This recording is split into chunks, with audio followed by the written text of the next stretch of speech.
So my wife she's got stage 4 cancer.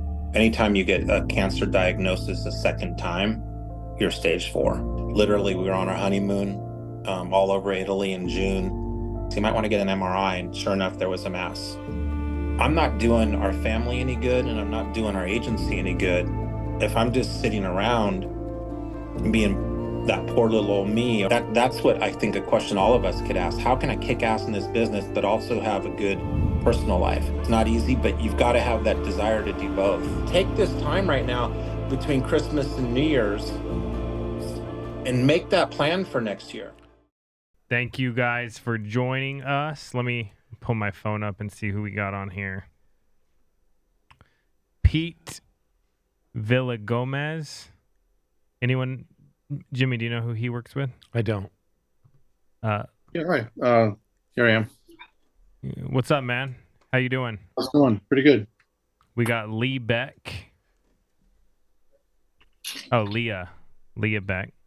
James Pinto. We're just checking out some of the agents on here. All right, so guys, we are going to go over some announcements real quick, and then we will get into some exciting sales stuff and some exciting lead stuff and explain some cool stuff to you guys.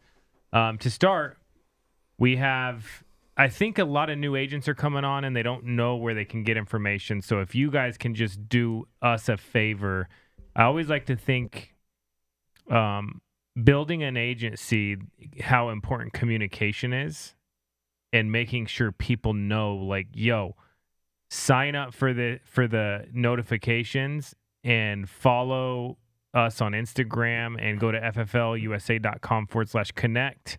And that way you can see what's going on. It's insanely helpful.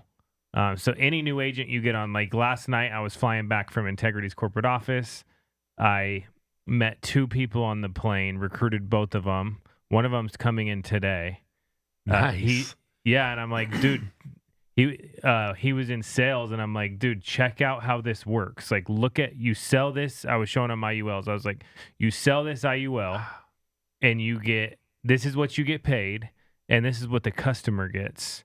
And he's like, well, I make good money right now. He's like, but I want to make more, and I have like weekends off. Perfect. So I'm like, dude, okay. So he's like, can I do it on the weekends? And I'm like, yes. And he's like, do I have to leave my house? He's like, I already got my headset on for my other job, and how do I do it? So I sent him licensing and everything last night. The people in front of us were like, we sell insurance and we're at really low commission. And then they were listening to my whole conversation, which was kind of creepy. When I was walking by the baggage claim, they came and got me and were like, hey, were you the person on the plane talking about how much commission you can make? They're like, because we're in the industry and we don't make that. And I was like, okay, cool. So they're coming in. Wow. And it's just a huge opportunity, man. But my first thing I do with people is I go here and get connected to everything. All right, Drew, what else? What are these other announcements? Okay, kickoff meeting. Southwestern is a agency that works with Family First Life. And Gary Michels is the manager of that agency, and we're doing an event January 4th and 5th if you want to kick off the new year strong in Las Vegas. We got a pretty stacked training and agenda, and you guys can come in and join us, and any new agents. So, Jimmy, what do you think the learning curve is if somebody comes in to a lock-in and spends 2 days with a bunch of people? How fast do you think that accelerates their learning? A lot. I mean, I think it takes them from probably 10 or 20% to 70, 80%, and hopefully they get their first sale. But what they really get to see is they get to see people grinding it, like Gary. Gary was at the last lock-in before this one, and the first day he did really well. Everyone could hear him doing his script. He was doing only final expense. The second day, he bought a whole bunch of leads, and he grinded all from 8 o'clock to 4:30 without a sale. And then he got his first sale. And what impressed me the most about Gary was we didn't walk out until 7 o'clock that night. You think he would have just went home, right? He's Hall of Fame producer. I'm good. I did my sale. No, Gary gets back on the phones, bought more leads, and guess what? He sold another one, and he was like, he helped like 3 families out in the second one he sold. And I was like looking around at the 3 people that were with us, and I said, see that right there? That's why that guy wins, because he knows how to work. And he doesn't just give up, because most people would have just went home with their first sell, and he just grinded, and it was amazing. Yeah, that's sweet. Okay, so we got automate and save with Lead Center. I want to explain how that works and answer any questions that anyone has. Basically, when you go to checkout, if you want to automate your order, so let's say like we had Thomas, a new agent today. He wrote his first 2 policies yesterday in Las Vegas off 75-cent leads out of the ILC, which was cool. And he's got a great story. And it's a great story. But if you click at the end when you're checking out automate and save, then it'll automatically pull that order for you every single week. So you don't have to go, oh, should I go in and find these and find that and do this? You can just go in there and the system will automatically do it. And then whoever does that gets 15% off every single week on any orders that are on automate and save. One thing for me, I have to trick myself so I don't back out on things, because I know, like, it's like if I'm going to go work out with somebody, I show up. If I'm not, there's a small chance I don't show up because I'm not meeting somebody there. When I was new in insurance, I would get leads every week because I had to show up. It was like meeting someone at the gym, no matter what, and I couldn't back out, and I couldn't go, oh, I'm going to go watch TV. I'm going to take today off and go to the zoo with my family when I wasn't doing well. So it forced me to work, and that's what I love about the automate and save feature that people can use. So it's pretty cool. Drew, what else we got? You can win a car. Okay. So Ethos is giving out a car to the top 50 IUL selling agents through 12/31 will be entered into a end of the year raffle at the conference to win a brand new car. I think it's a really cool Mustang or something. You have to do minimum of 12K. At least 90% of policies that you put in have to be activated, and 93% of the policies have to have paid their first premium. And that's just so basically people can't try to rig the system, I got a couple tickets in. I'm in. Yeah, you're in. I recently wrote an Ethos. The guy on the plane last night, I was showing him Ethos too. I was like, dude, it takes because I did an app recently, and I was like, dude, they don't ask for the person's social security number. No, they can get it. It's amazing. How do they do that? Technology, man. AI. I'm like, what the heck? They don't even need the whole social security number. So it was like 18 minutes. Dude was done. $1 million plan. Fired up. It was awesome. All from The Office. Speaking of the national conference, Drew, do we have something on here on how to register? Cool. All right. So this is a insane event, and it is. What's the website, Drew? FFLconvention.com. FFLconvention.com. And it's a free event. You got David Goggins and Barbara Corcoran and a bunch of other beasts training about life and about sales. And then what I'm more excited about is not them. I'm more excited about the beasts that work at the company that are building massive sales teams and helping people. And they're going to be teaching what their schedule is and their calendar and how to sell and what they do. If you don't go, okay, let me see who's on here real quick. This is my theory on this. If you don't go because you have an excuse not to go, and this is your career, okay, like this is what you're planning on doing, I think you should quit life insurance and do something else. And that's I strongly feel that way, because you can learn so much, and it's going to get you through so many hard times, and it's going to help you overcome so many things. And I wouldn't be here if I didn't go learn at these events. I wouldn't be here. So maybe you want to do, I don't know, a couple apps a week, and you want to do it on Saturdays. You still should go and make it much easier. You'll save a ton of money. You'll know how to call different leads and how to do different things and how to think different in the industry. So if you don't go, I think you should quit. We're running out of space, right? I mean, this year we're only doing 5,000, which is... there's only 5,000 seats. So if you don't register, then you're not going to get a seat. So I'd register early as well.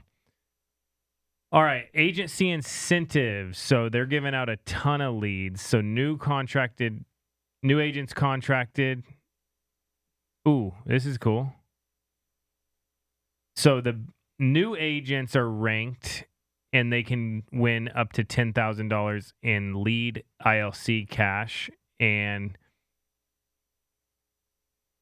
they're also ranking convention registration. So if you're growing in convention registrations, you can also earn another $10K. So that's exciting. What else we got, Drew?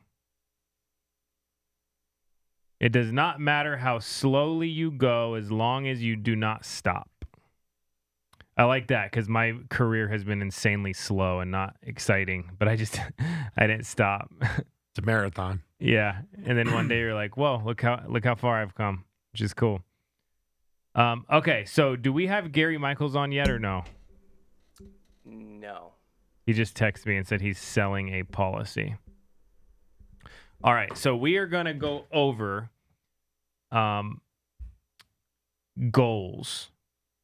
So we're coming up to the end of the year, and we're going to talk about scheduling, and we're going to talk about, like, what do we want out of the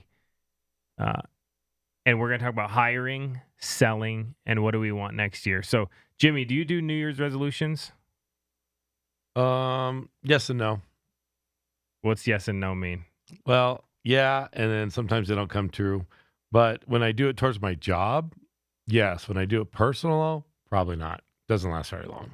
I'm just curious, if you do New Year's resolutions, because some people hate on them. They're like, they're so stupid. Can you put some type of emoji in the chat if you do New Year's resolutions? One year, like a few years ago, I just had to go. I had to decide what I wanted to stop doing. That was my resolution. It was like, I need to stop tobacco. I need to stop drinking 4 nights a week and having fun, eating trash food.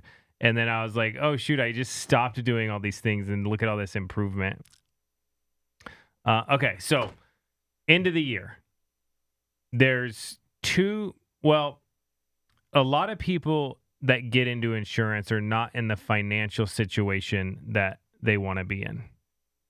That's why they get into the insurance. So I like to talk about the schedule of the end of the year. So is anybody on here working? Yeah, home cooking definitely saves you some money, and it probably keeps you in a lot better shape.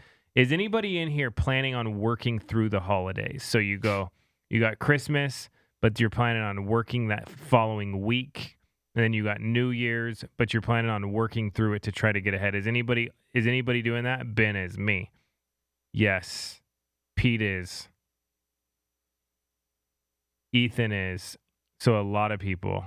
Leah, Caitlin, Bob, Timothy Dawson, we gave you an award today. You weren't here, but it's the Mr. Consistent Award, because every week you've issued business for like a few months. We were going back and looking at that. Okay, so let's talk about scheduling. When I started to hang out with people that were really successful, there was something that I noticed. And it was the more successful they were, the further their calendar was booked out. Mm. So it's like, I'll meet this top producer who's like a beast, right? And he plans his calendar out for 2 weeks, and he like knows what he's doing every single day, and it's all planned. And then I meet this top manager, and he's like, dude, I do my whole monthly calendar. Then I started meeting these CEOs, and they're like 6 months. It's like they know exactly where they're going to be July 5th of next year because they're planning everything out. And I started to see that. Now, what I like to do at the end of the year is make a very specific calendar where I know what days I'm calling, what days I'm working, and then also it I don't know if you guys are like me, but it would help me enjoy the holidays more when I stuck to that schedule. I think it's a bad luck if you don't wear an ugly Christmas sweater while you're doing calls leading up to Christmas. Because I don't know. There's some good luck there for some weird reason. So every year I would do this, and I'd book my calendar, and guess what would happen? 90% of people would just go quiet at the end of the year. And what I saw is I go, you know what? This is a good opportunity. One, the phones are quiet. Two, so people are picking up. Two, when it comes to building an agency, this is when people are looking to change their life. Like the other day I was thinking, like, which is insane if you think about it. I got a 3-year-old. I have 15 more Christmases with him, and then he's probably not going to live with me anymore, you know? And you come to the end of the year and you're like, okay, my life is going by. What do I want to change this year? A lot of times it's I want to make some financial changes. I want to make some health changes. Now, a lot of people go, I don't like my job. I'm not happy. I finally need to look at doing something else, or I need more money, or whatever it is. So what I always do at the end of the year is I post a lot of ads about recruiting. And I'll post, dude, what's funny is like Craigslist still works. Yeah, it does. Yeah, Craigslist still works. And it's free. And it's free. And it would just basically, whatever, looking for salespeople. That's what we do, breaking down what we do. But some of my top producers came from these ads that I run at the end of the year when it's quiet, but I'm like, hey. And what I learned, dude, is you're only a few people away from building a big team. Like you could recruit a couple of people that they'll go crazy. So you just got to find them. I need 4 more Timothy Dawsons. Yeah, and Timothy Dawson just needs, I mean, he's on his way. He's on his way, man. Yeah. He'll build his agency, and then he'll find people that will do the same thing. Correct. We need 4 more Jimmies. Oh, there he is. We need 4 more Jimmies. We need 4 more Jimmies. That's right. All right. So, and we're gonna get to our guest here. He was selling a policy, but I'll wrap up with this, and then we'll let Gary get on, and maybe you can share your thoughts on this as well. So what I would do is make my schedule, stick to my schedule. But there was this thing that was told to me when I was new, and it was when you're working, spend 100% of your time working so that when you're with your family, you can spend 100% of your time with your family. And trust me that this business will confuse the crap out of you, because you could feel like you're always working and you're always 50-50, and it's a miserable place to be. So as you guys are doing this, go, I'm going to stick to this calendar. Hey, if I want to find some buddies to do it with me, like the gym, I call Gary and go, Gary, let's do it together. I'm going to call the day after Christmas. I'm going to call this next day. I'm going to call this next day. Let's stick to this schedule together. And that way we have to show up. And if one of us doesn't feel like it, we don't let each other down. So I've always been a big fan of that. Planning for leads. So towards the end of the year, marketing efforts go down. Availability goes down. So I always planned and bought leads ahead of time, because you can get to the point to where you're like, oh, why isn't this vendor filling orders? Or why am I not getting leads as quickly as I normally do? Well, because most people are not working. So the lead machines are not creating as many. So plan for that. So I would always double up to make sure, hey, I have enough people to call at the end of the year. And then I like to spend just a little bit of time reflecting. So there's an old one of my first mentors in insurance I ran into yesterday at Integrity's corporate office. He doesn't work with FFL, but he reminded me of a few things. One of them, we were talking about like goals, and he reads a lot, so I always ask him a ton of questions because he's always reading and thinking. But he's like, okay, so he said he's like, my life is like a puzzle, and I'm just trying to fill in a few more pieces of what I want that puzzle to look like before I die. That's what he was saying yesterday. And he's like, it's changed a little bit, but I got a few more pieces to put in. Now, at the end of every year, I'm thinking, what pieces do I want to fill into this puzzle? And how am I going to do it? So I think self-reflection is huge at the end of the year. Gary, I'll let you talk about that if you want to. But then he said another thing to me that I thought was super cool. So when I was new, 18 years old, I was looking up to this guy because he was probably my age now, and like he was killing it in business. And he was like, yesterday he was telling me some of the things he was going through that I didn't know about. And he's like, yeah, man, but I just had to keep showing up because I had to be the person that I needed when I was 18. And I'm like, dang, dude, he was the person I needed when I was 18 to look up to. And I'm like, I got to remember that too. I got to be the person that the new agent needs to win. So it was super cool. But whatever your goals are, let's crush them. And then I'm going to pass it to Jimmy and Gary. For those of you who don't know, Gary is a sales trainer, incredible sales trainer. He's the host of a podcast that's great. Gary, how many people listen to your podcast? How many people listen to your podcast? Oh, you're muted. Sorry. There we go. I Not would many say, if he's muted. yeah, we've had about a million people listen, not Wow. every week, but go listen to the recordings, and it's getting better and better. And we want to keep growing it. Now, something cool that I found out, there's a book called Take the Stairs. Has anyone on here heard of that book? I'm just curious. There's 21 people on here. Can you put something in the chat if you have heard of the book Take the Stairs? I think that's where I read the line, the rent's due every day, something like that. Yeah.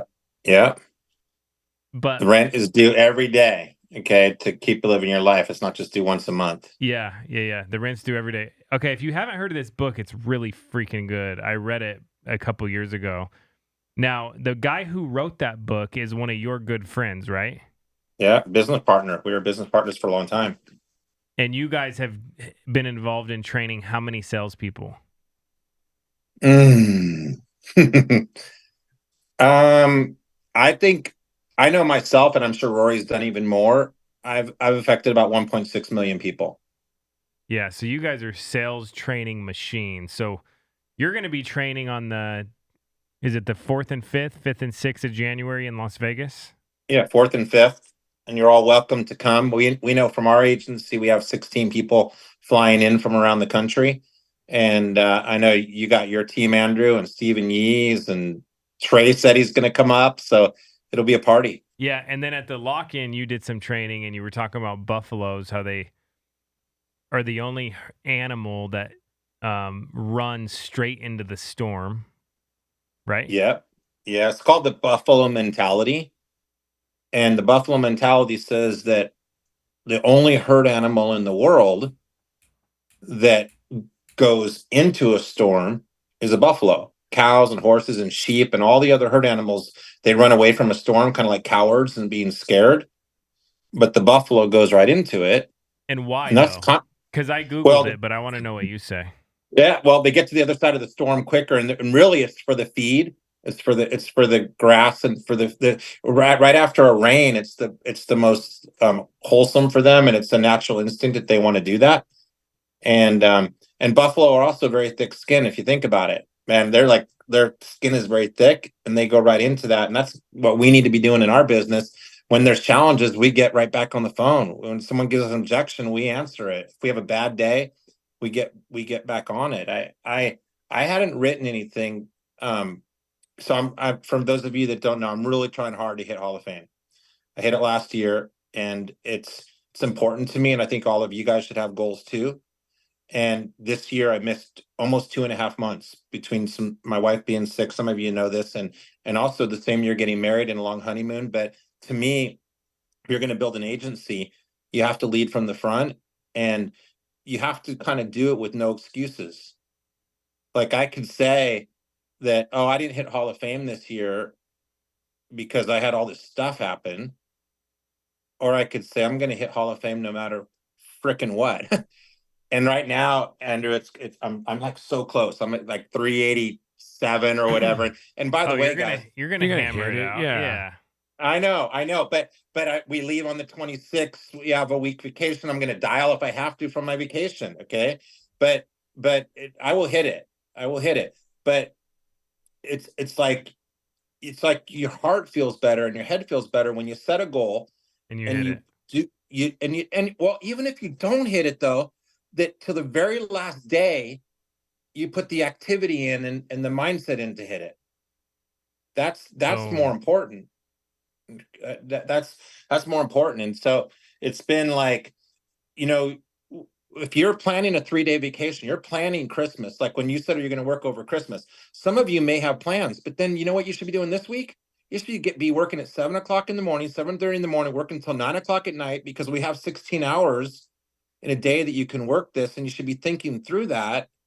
Did I get some non-resident licenses? Did I get some leads in different part of the country? Did I use my maximum time? Because I've had many times this year where I've had those things, but I'll get as much done in 2 or 3 days, sometimes as a whole week, because I'm looking at that. And that's huge. When you're talking about um, Rory and I always talked about this concept. This is a good one for you guys to write down.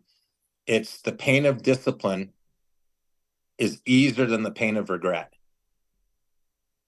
The pain of discipline is easier than the pain of regret. And if you think about that, you have to live with regret for a very long time. And in this business, if you're struggling, okay, in this business, if you're struggling, you feel bad about it all the time. And it's not, you have to live with that all the time. And that's more of a pain, I think, than I got blown off six times in a row, or I had 2 bad days, um, or I spent money on leads, and this group of leads wasn't the best. But like sitting and moping about it is just, it's not good. We call it the plum disease. I don't know if you guys ever heard that before. The plum disease. Poor little old me, and nobody wants to have the plum disease. So, anyways, I don't want it. I know. Heck no. I always Poor used to little. say, going out, running 30 appointments, grinding was easier than knowing that I skipped everything I was supposed to do that day, slacked off, and didn't do what I told myself I was going to do. The mental damage of going, I didn't do it again, I didn't do it again, I didn't do it again, is worse than going out and getting rejected. It really is. It is so much. Yeah. So, and the only thing we can control, guys, we can control 4 things: our attitude, our self-talk. So I don't know if you guys know what I mean when I say self-talk, but like self-talk meaning what you say to yourself when you talk to yourself, affirmations, like this is awesome, I'm on fire, or this sucks, And some people start their self-talk really bad, and the first thing in the morning, first thing they do is hit snooze 3 times, and that's your first thing that comes out of your mind. First thing in the morning is already negative self-talk. And so Hey, I got you a really should have. question. Would Yeah. would you talk to yourself the way you talk to your friends? Would I talk to myself the way I talk to my friends? Yeah. No, I'm harder on myself, but in a good way, because I'm loving on myself. Like, But I'm a winner. have you I went. have you always been that way? Um, we getting deep here. We all do what we do in our life, guys, because of the way we were raised. And for me, a lot of it was I always wanted to impress my father, and just a lot of personal things in my life, and I'm sure we all have these, but wanted to be recognized and respected. And so I I always was doing that, and every sales job, every job I've ever had, even in school, I always was blessed to be at the top, and it like drives me to, like, God put us on this earth not to do things halfway. He put us on this earth to give the best we can, and we're human beings, we make mistakes, but um yeah. So I think what's interesting is a lot of my friends have been my friends for years, like years. Like my closest friends are friends for years, and I meet people easily. So that's a good question, though, Well, Andrew. the reason But I was asking it is because I was listening to something this morning, and this dude was like, I realized I was talking to myself so bad that I would never talk to another human being like that. And I would have no friends if I talked to other people the way I talk to myself. And he's like, when I realized that, I started to be a little bit nicer to myself. And I started to be yeah, more productive and give myself a little more credit, you know? yeah. Something that I've done for a really long time is one of my early morning things I do is I say 100 times to myself, I can, I will, I'm going to, I can, I will, I'm going to, I can, I will, I'm going to. And I say it like really fast. I can, I Damn, will, I'm that's a going to, I tongue can, I will, twister, I'm going dude. to. What's that? I said that's a tongue twister. I know. I can, I will, I'm going to. And it's like, if you do that, sometimes I'll do it during the day, like when I'm just feeling down on myself, or stuff happens. Like, when you do that 100 times, I can, I will, I'm going to, I can, I will, I'm going, and you get up out of your chair and you're like, be crazy with it. It's like almost like physically impossible after that to go suck. Okay. It really is. But so the other two, so there's only 4 things we can control. One is our attitude. We can control if we're going to be in a good mood today or not in a good mood today. We control it. Nobody else control it. 2 is the self-talk. 3 is what we put on our calendar. Like what we actually put on the calendar. Like, I'm dialing from this time. I'm doing my appointments here. I'm going to be on that agency call here. I'm going to watch this podcast here. I'm recruiting from this time to this time. What you put on your calendar. And then the 4th thing is what you actually do. Those are the only things you can control. What we as human beings want to do is we want to control other people all the time, including myself sometimes, because it's hard. Okay. But we can't control other people. We can inspire others. We can lead by example. We can, that's what we can do. We can teach, train, coach, be good role models, but we can't change other people. We can only control ourselves. And then that 4th thing is what we actually do. So when I'm doing the best, because I have weak moments too, like everybody, when I'm doing the best, I'm on point with all 4 of those. How my attitude is, how my self-talk is, what is my calendar like perfect, and then what did I do at the end of the day? Because you got to look back and say, did I do what I said I was going to do? And then reward yourself. Like, I'm probably one of the people that works hard, plays hard more than anybody else. I mean, I live here in Las Vegas. I go to so many concerts and sporting events, and I do the weekend things away sometimes. Like, I work my ass off, but I play hard too.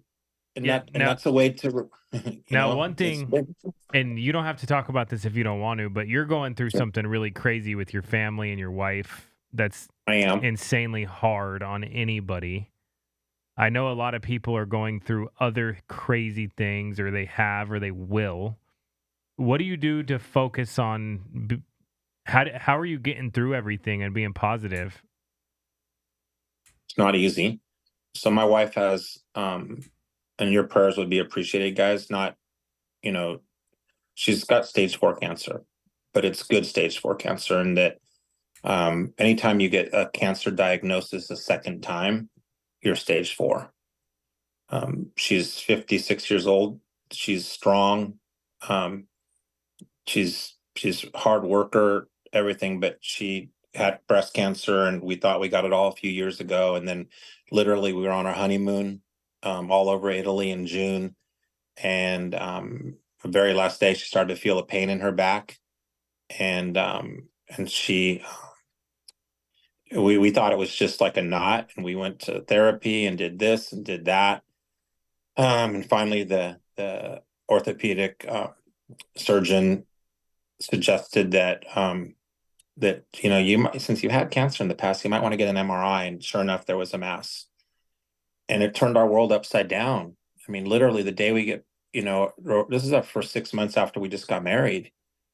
Yet I'm not doing our family any good, and I'm not doing our agency any good if if I'm not if I'm just sitting around and being that poor little old me, or I'm being, oh man, oh, all I can do is be there and love her and be at every doctor's appointment, and you know do what I can and try to be present. That's a big one, because she's on disability right now, not working, um and it's hard. She's an executive herself, and when you don't have a purpose or a drive anymore except to get over your health, there is a lot there. But why bring the family why do I have to be sad? And of course I am, but life still goes on. And I'm gonna write. I've written a couple books, and I think the next book I'm gonna write, because I always talk about this, is called Either And, as opposed to Either Or.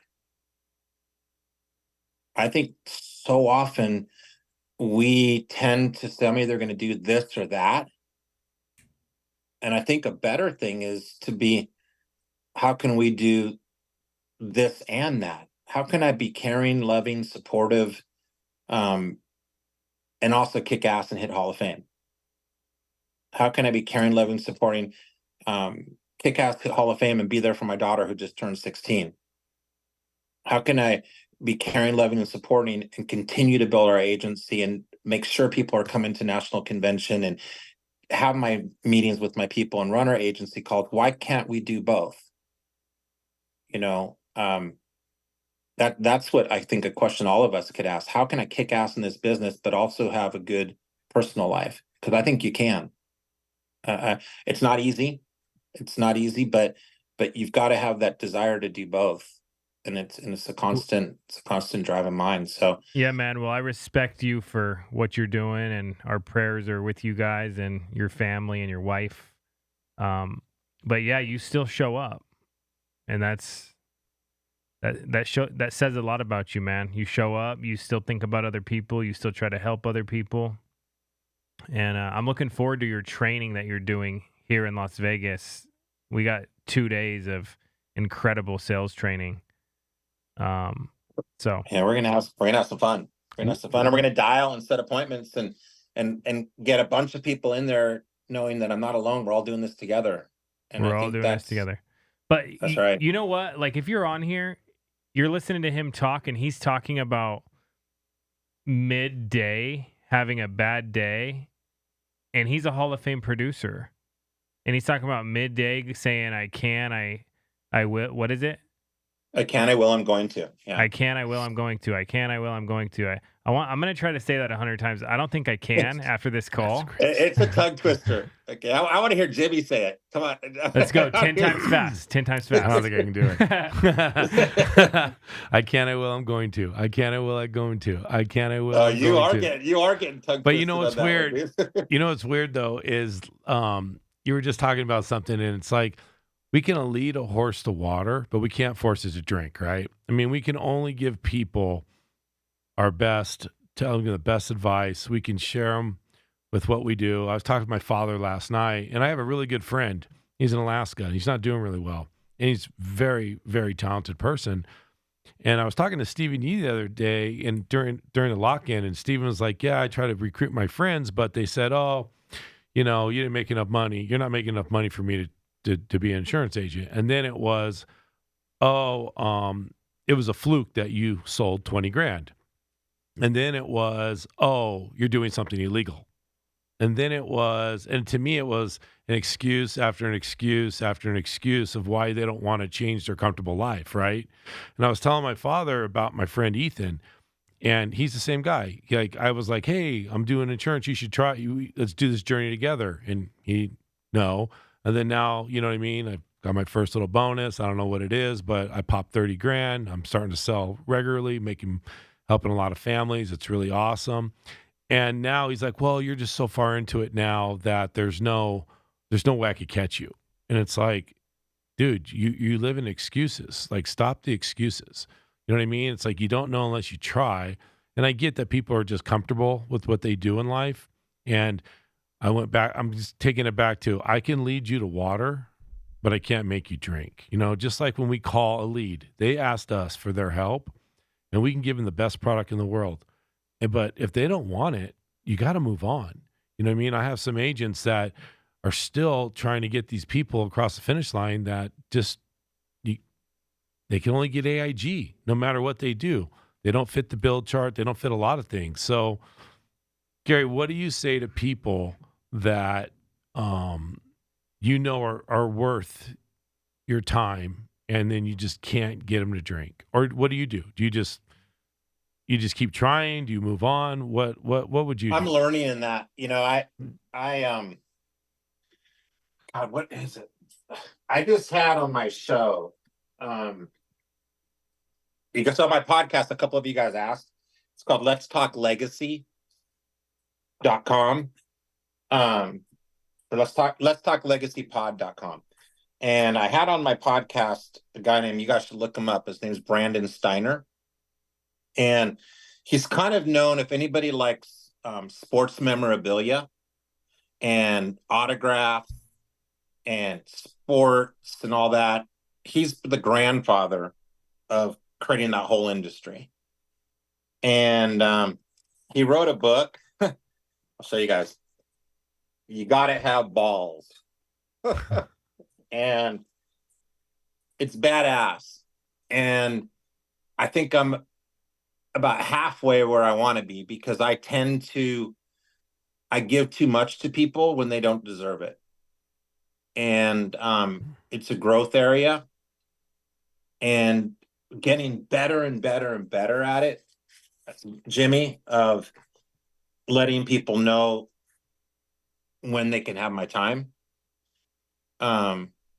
It's a growth area. It's an absolute growth area. But what I think, the way you bring people into the business is where it starts. And I think I was early on bringing anybody into the business that walked and breathed. And I think I've heard that from a lot of people on different podcasts and stuff. But now, just last week, for example, we put my team is, I have an executive assistant full-time. Another person works about 30 hours a week for me and does all the phone screening. And then they come to me if he likes them and she likes them. But we interviewed 29 people and hired 7. And that's a huge growth area for me, because in the past I would have hired probably 20 of them and sold them on the opportunity. And now it's nothing like that. Like, I'm kind of trying to sell them out of the opportunity.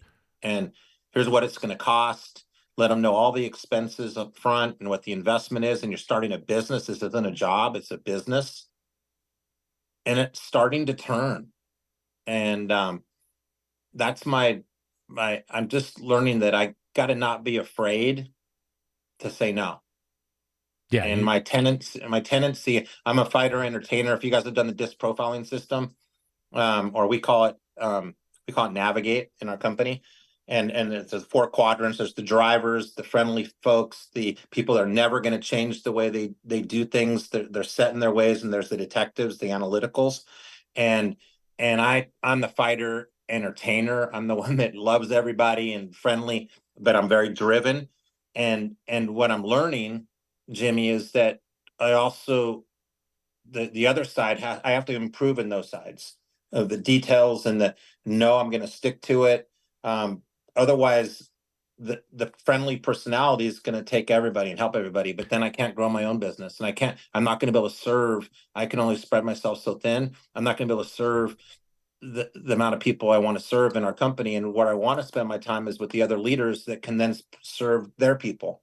Yeah, I think it boils down to balance, right? So Yeah. me, it's like I want to be selective with who I want to work with, and I want to be selective with like-minded people. I mean, sure, we get people that we think fit the. I used to interview a lot of people, and some of them interviewed really well and they were horrible at the job. Other people interviewed horribly and they were amazing at the job, and I mean amazing.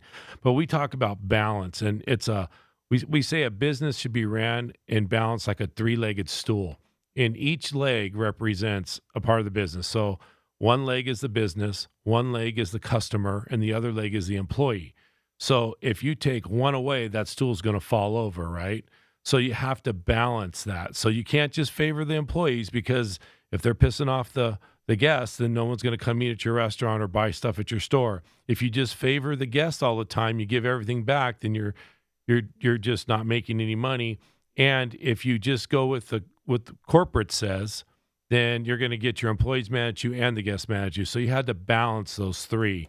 And I think that's something that we need to learn how to do, is balance how we run our business and how we give time to people, because time's the most valuable thing we have. And if we're just going to sit there and pour all of our time into somebody or into our company, but we're not writing on our own pen, we're not recruiting, we're not doing the other things, I don't see how we grow. Right. Yep. And I think we have to be. I saw somebody put in the chat January 5th and 6th, and no, it's January 4th and 5th. Yeah, 4th and 5th. But I think Yeah. we got to be honest with people, right? I mean, if they suck, say, hey man, and we used to call it the I'm gonna polish the brass lamp. Okay, you're a brass lamp right now, Gary, and I'm having a conversation with you because I care about you, and I'm gonna try to polish you up. But if you get dull again, I think you need to look for a different job. And I used to always have that conversation with people, and they'd be like, I don't understand. I think I'm doing so great. I know, but what you're not producing like you should. Like you're not following. There's certain areas that you can work on, and I think when you have those conversations with people, either one, it's going to turn them off, which is good anyways. You know what I mean? They just weren't meant for it, or they're really it's resonate with them, and then they're gonna deliver. Like me, like Andrew called us the bad news bears, right? And we're not the bad news bears anymore. Okay, we're writing, we're doing some great things, and I'm that guy that if you say something like that, I won't challenge you, but man, I take it to heart, and every day I think of that. Bad news bears. I am not the freaking bad news bears, okay? I'm not going to be that. I'm going to be better. And then I think it's brick by brick. And I think if we really have those conversations with our people, an honest conversation, instead of just hoping they're going to do good and not connecting with them and thinking, oh, maybe, I have a sexy downline, I know one day they're going to sell. No, just get rid of them if they're not selling, or at least have that conversation to be honest with them and tell them where they stand. I think that's powerful. And sometimes that might light a fire under somebody, or it's going to chase them out, and then you can fill that spot. What do you think? I do. And I think that and all the stuff that you're saying it's important, if you're working with someone on your team, that you have a good enough relationship that your people are willing to let you know what their goals are, and goals are in writing. Because if goals are in writing and they're reviewed at least every other day, you're 7 times more likely to be effective. 7 times. And if your goals are in writing and you allow yourself to be held accountable by somebody, whether it's your upline, a coach, a business coach, somebody that you totally respect, and you tell them how you want them to hold you accountable. Not like it's like this. I wouldn't come to you, Andrew, and say, Andrew, will you hold me accountable? I would actually say, Andrew, will you hold me accountable? And here's exactly how I want you to do it. And I want you to kick my ass. Okay. And this is what I need you to do. And if you allow somebody to truly hold you accountable to what you said you would do, you're up to 11 times more likely to be successful. So you go from 7 to 11. You do. Wow. You do. Okay. Up to. I mean, and so again, because we're all imperfect human beings, if I could have everybody on my team write their goals down and give them to me, I'd be Hall of Fame for recruiting too. I haven't been able to get everybody to do that, but the ones that are doing better are the ones that have their goals in writing. Just got to look at them. You got to hold They gotta themselves look at 'em. accountable. They said that, right? They said that out loud, and everyone heard it, and it's there. You know, going back to And this. then John Wetmore did a post. I don't know if you guys saw that on Facebook, but he had a picture. There was a kid looking out, and there's a burning boat out there, and there's a story about burning the bridge of an easy escape. Okay, and there was this guy that was a famous author. I don't know if you heard this, Jimmy. I don't know if Andrew's still on here, but heard this before. There was this famous author, and he was getting ready to come out with his new book. And this was going to be a New York Times bestseller. It was going to be one of the best books ever. And he told his publicist that I really want to do well with this thing. Okay, but he honestly, he put in his ad and everything, and is about the new book coming out. He was 50 pounds lighter than he really was, because he knew when that book came out in 6 months, he'd have to go on a book tour. He's going to lose that weight. And he put it out there to the world that he was 50 pounds lighter. So he had no escape, because he would have been a fraud, right? Okay. If he would have been out there and done his book tour. And I think that could help all of us as we go into the new year, guys. You need to burn your bridge of an easy escape. What is your bridge that you still have there that you're using as an excuse? And burn that damn bridge. And take this time right now between Christmas and New Year's and make that plan for next year. Well, I'm writing next week because I want to go into week 1 with some money on the board. You know what I mean? Like for me, it's even if I only dial Tuesday, Wednesday, Thursday, Friday, and I take the weekend off because it's New Year's and I want to do something with my wife. I want to go into the new year on the board. I don't want to go in behind the 8 ball. It's a new year. We all start at 0. Hope everyone understands that. Whatever you did, you're done. January 1st, you're at 0 again. We're 1099 people. We don't get a paycheck unless we work. So set yourself up, reflect over Christmas, get your ass ready, and let's get to work, get to convention, get there. Why? Because it fires you up. You get around like-minded people. And whenever I go to the lock-ins, so I sold one policy yesterday. I dialed all day long. I had a guy fly in from Virginia. He's kind of on the fence. He was like, I'm nervous. I'm 54. I saved 6 families while he's been here in front of him, so he saw it's real, right? That's powerful. And then last night, I dialed most of the day. We went to lunch. We were talking. We came back. I dialed some more. Set a lot of appointments. Thought I was going to get some closes. Didn't get one. And then my last call, I wrote a $373 policy for a family that needed our help. And that's the crazy stuff. Like yesterday, same thing. Unbelievable. Like, I wrote a couple small policies. I hadn't written in 3 days. Wrote a couple small policies earlier in the day.